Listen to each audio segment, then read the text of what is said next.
I'm so thrilled to do this with you guys today.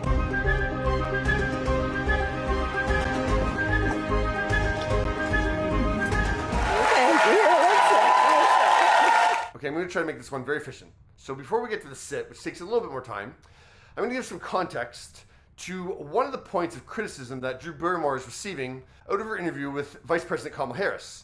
Now, this criticism is based on a clip that people are watching on Twitter. I've been thinking that we really all need a tremendous hug in the world right now. Yeah. But in our country, we need you to be Momala of the country.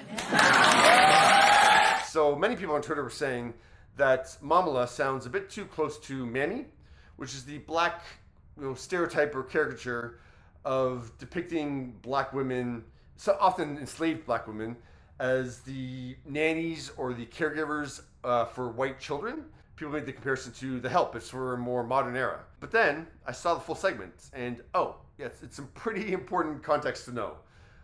So the first question that Drew asks of the VP is asked her her experience of when she first became a step-parent to two teenagers. We kind of don't use the term step. Disney kind of messed that up for a lot of us over the years. The evil step-parent. So they call me Momala. Yeah, so that's important context to know. Yeah, Drew did not come up with that term.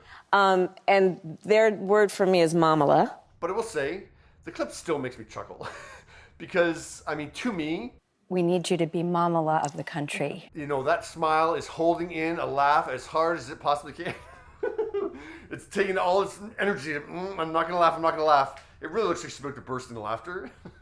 It's just like a weird moment, no matter what. Yeah, no, I know. So let's get to that sit then. So we talked about this before, when Oprah seemed to be giving facial expressions that were like, why is Drew holding my hands for so long and sitting so close to me for the segment? And because we've talked about it, guests know of it now. So they must go into it a little bit expecting it. It's funny to watch this progress. So let's see where they land when they first sit. Okay, now right before the camera cuts to the audience, you'll see Drew already shift a little bit.